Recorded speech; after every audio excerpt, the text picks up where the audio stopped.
at all. He just said it like it was so matter of fact. That's what the kid said. I'm sitting here thinking, like, I look at my wife like, did we just hear that right? Like, wow, that's crazy. Hey guys, real quick, Dr. Dale here. All right, so I want you guys to do me a favor. Before you start this episode, please hit that pause button and click subscribe or click follow or click like, whatever it is. We work really hard to bring you guys this good information to uplift the entire community, and we really appreciate you guys supporting our efforts and our work. Love you guys. Enjoy the episode. I want them bad like a daddy, yeah. Only do it like Flagger, yeah. I'm kicking flavor, no saga, yeah. Hey, I like them blues. I might go Janet like Jackson. I got them options, yeah. It's all about progression. Life is like a blessing. Everything a win, loss is like a lesson. Ooh, ooh. Yeah, ain't no time for stressing. I've been really stepping. Ooh, ooh. Yeah, if you wanna go get it, stop playing around. Really got on racks, ain't playing around. Wanna go get it, stop playing around. Really got on racks, ain't playing around. Black men, white coat, shit, we up right now, yeah, yeah. I'll tell you guys about a conversation I just had at the dinner table. And it's something, I wasn't expecting. I was at work, whatever. I don't know, work till 6 o'clock or something, 5 something. Went to a meeting, and then after that meeting, I came home just thinking I'm gonna have a regular old nice dinner with my family, and these types of things come up from time to time. So it's not as if it's a surprise, but every now and then I do mention them just so people understand kind of the reality that some of us have, and also so some people. And I'm talking about it today because sometimes this stuff weighs heavy on me, like kind of weighs heavy on my heart. And so this is just my outlet just to talk to you guys about it, let you guys hear some stuff about the way I think and kind of what goes on in my heart. So, I come home from a long day, having dinner, and, just chatting, eating dinner, having a good time with the family. And then one of my boys says, "Hey, Dad, today, got into an argument with this one kid." And then this kid goes on and says, he said brown people, says, "All brown people are stupid and y'all look like poop." And of course he meant black people. He meant talking about my son. People look like my son. He said, "All of you guys are stupid and you look like poop." And the funny thing about it is when my son said it, it didn't faze him at all. He just said it like it was so matter of fact. That's what the kid said. I'm sitting here thinking, like, I look at my wife like, did we just hear that right? Like, wow, that's crazy. But he didn't even care. And then my other boy who was there also, he was like, "Yeah," and then such and such was standing in the back laughing. He started repeating it, saying that we look like poop. But he was just joking. I said, "Well, was the other kid joking? Were y'all just, Like, no, the other one wasn't joking. He was serious. He was upset and saying that, all people who look like us are stupid and we look like poop." And so that's what went down. And I posted on Twitter a little bit ago about this. I thought, should I even put this on Twitter? But I did. I posted on Twitter about this a little bit ago. And I just kind of said, how do you respond to that? So to people who are listening, people who are watching, I'm actually filming this one. I'll put it on YouTube. We want to start getting a little bit more content on our YouTube page. So people who are watching, people who are listening, I'm curious, how would you respond to that if your child told you that at the dinner table, or, if you don't have any children yet, if your friend's child or your nephew, niece, whatever, and they told you that, how would you respond to that? I'll tell you how I responded here in a bit, but, it's funny because right before that conversation, I was driving home and I got home. I was talking to my brother, Dr. Dale, on the phone, and we were talking about a whole bunch of black men and white coat stuff because we do all this stuff together, of course. And I told Dr. Dale, I said, sometimes I just get tired of this race stuff. I get tired of black men in white coats. I get tired of the seeming divide, having to say black men, having to call that out. I don't want to contribute to any racial divides in the world, right? I don't want to give any sort of idea to our young black youth that they have any excuse not to be successful. So I get tired of this stuff. I'm just thinking, sometimes I think back and I'm like, man, why did I come up with this name, black men in white coats? Why didn't I make up something that had nothing to do with race, right? I think about that every now and then. And then things like this happen. And I'll tell you, I've had this conversation with, quite a few people, and I just tell them, like, I love the work we do at Black Men in White Coats. I love the impact we have, right? Very few things get me that excited when we go to our Black Men in White Coats summits, or people watching our documentary or using our resources and they're doing well. Very few things will get me that excited. However, what I don't like is not everybody, a lot of people recognize me for a lot of other stuff I do too, right? But some people will recognize me as just, hey, that's Dr. Dale, the Black Men in White Coats guy. right? That's Dr. Dale. He's the guy always talking about race and diversity and black, right?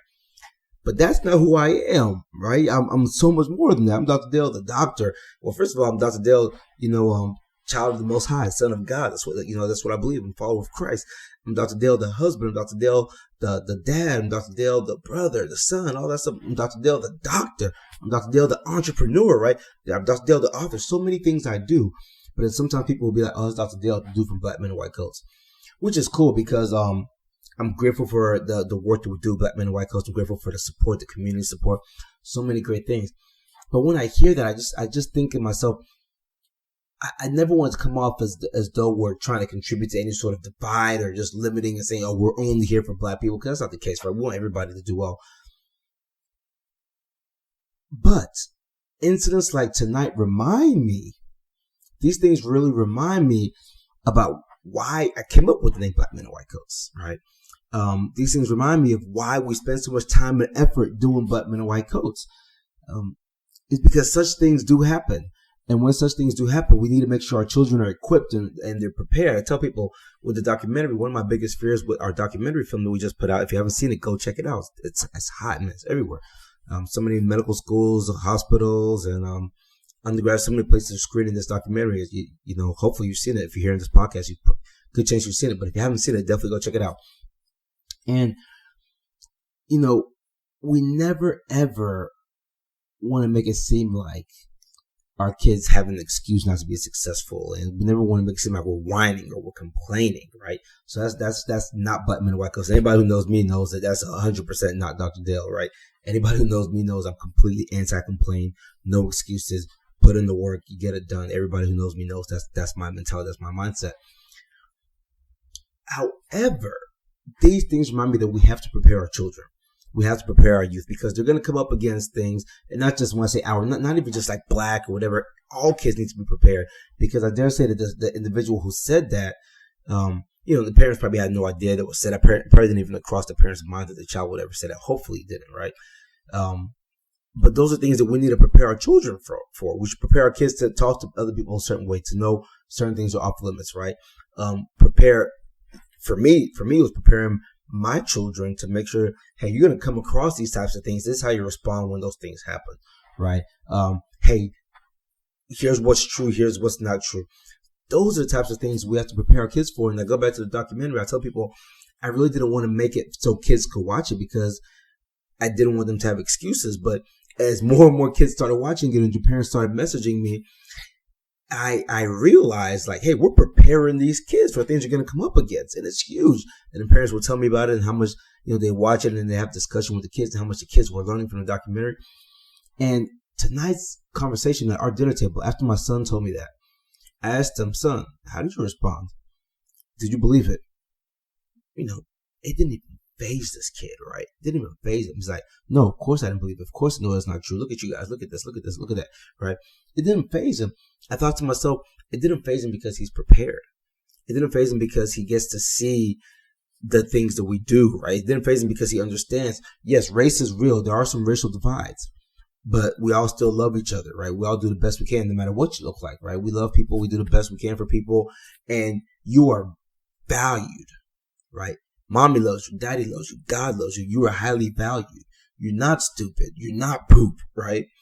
And he didn't believe it for 1 ounce, 1 iota. So there's nothing that young individual could have said that was going to hurt my son from that perspective, because my son's been prepared over these years. And at times I think, and I've had people accuse me and say, well, I don't know if I talked about it on the podcast, but I've said it before publicly, how my other son at one point didn't know that Black people could be presidents.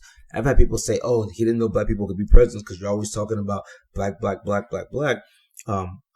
When it's funny, because if you come to a household, you'd probably be surprised the things we actually talk about. It's not like I'm not Dale X, right? That's not who I am, right? So our household is nothing like that. Our household is about performance, execution, love, things of that sort. So it's funny that people would think that's of us, but I will tell you though, we do talk enough in our household. So when people were accusing me and saying, oh, yes, because you talk too much about race, that's why your kid thinks he can't be president. right? I thought about it for a split second. I was like, wow, are they right? And then I was like, nah, they don't know what you're talking about because that's not even what we do in our household. But then on the flip side, when something like this happens to my other boy now, I'm like, I'm so happy we've talked about these things in the past, right? I'm so happy that we've discussed race. Unfortunately, when George Floyd had to die the way he died and such, and Ahmaud Arbery and all, Breonna Taylor, all these things that have happened over the past year or two, that my kid can start to witness and they can start to comprehend. Unfortunately, those things happen, but we did take the advantage. We did take the opportunity of those situations. Say, hey, kids, sit down. Mommy and Daddy want to have a conversation with you and tell you about how this thing called life works, okay? And we talked about race. We talked about the challenges. We talked about certain things they come up against. And for me, on the grand scale of things, this is tiny, right? Little kids get into an argument, trying to hurt each other's feelings or whatever. And so for me, on a grand scale, it's tiny. However, the potential could have been huge for something negative to happen, right? Had my children not already had that mindset to understand, to know your value, know your worth, know that you're loved by God, right? To be able to see mommy and daddy, see the things we do, understand the value that we add to society. Had they not had all that, they might have really thought about, hey, are people who look like me stupid? I don't know. I don't know if they would have thought that. Hopefully not, but that might have ran through your mind because both my boys were there, right? So that might have gone through their minds when that happened. So, again, I just wanted to make this episode just to kind of let that out, something that's fresh, just had dinner, put the kids to sleep, so it's fresh in my mind still. And it's good for me just to talk about it and get it out because it reminds me again of why we do Black Men and White Coats, not just for my kids, but for your kids, and no matter what race your kids are, white, black, Latino, Asian, wherever, no matter what your kids are. Black Men and White Coats is for them because I want all kids to understand their values, their worth, and how to treat other kids, how to treat other people. That stuff is important. And my kids know that they better not talk crazy to any other children, right? And they know that we value people no matter what they look like. And those are things that are important for us to convey to our children. Even as Black individuals, we need to remind our kids that, hey, you don't make fun of other kids because of the way they look also. So tonight was a good educational time for us around the dinner table. We got a chance to talk about these things, and I got a chance to kind of be reminded why Black Men and White Coats is important. It's so crazy. I was literally talking to my brother on the phone. I was thinking like, man, I've thought about changing the name, doing this, doing that. I don't know.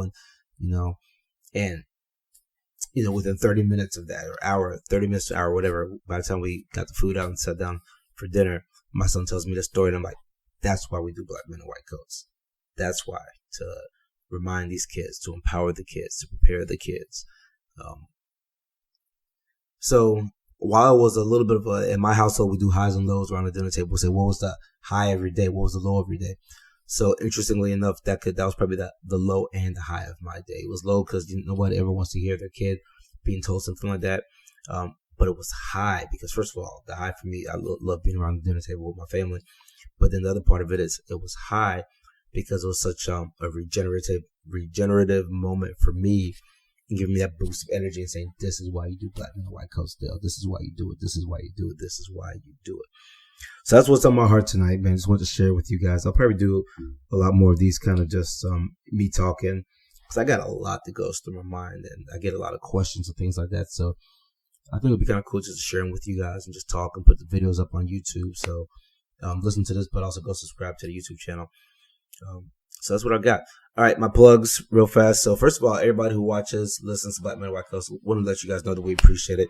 Love you guys. We do our best to come out here and support, have impact in a positive way, however we can. So I appreciate you guys for doing that. So I ask that please subscribe to the podcast, subscribe to the YouTube channel. Like I said, I'm going to start filming more of these and putting them up online so we can get some video content because I know people love video nowadays.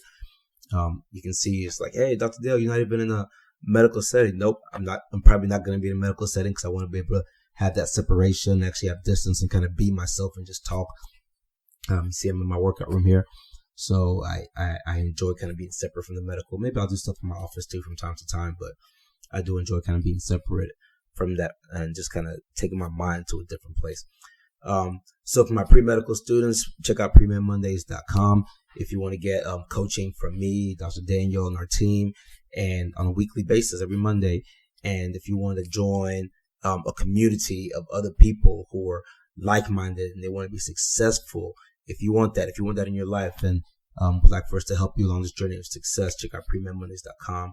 We do it in a way that, you're paying less than it costs you to go out and get dinner throughout the month, right? So we do it in a way to make sure that it's fair for all pre-meds, and then that allows us to help pay some of the med students that we bring in to help do things with us and kind of guide you guys along the way. DiverseMedicine.com. Everybody listening, check out DiverseMedicine.com.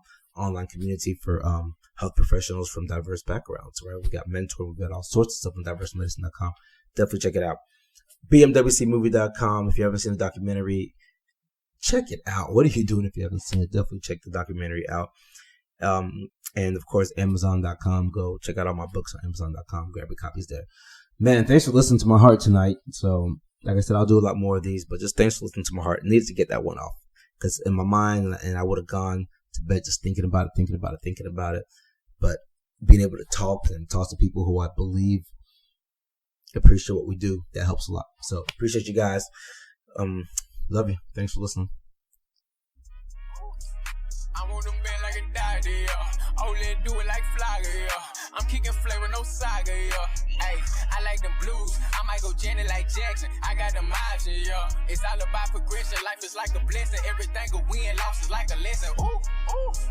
Yeah, ain't no time for stressing. I've been really stepping. Ooh, ooh. Yeah, if you wanna go get it, stop playing around. Really got on racks, ain't playing around. Wanna go get it, stop playing around. Really got on racks, ain't playing around. Black man, white coat, shit, we up right now.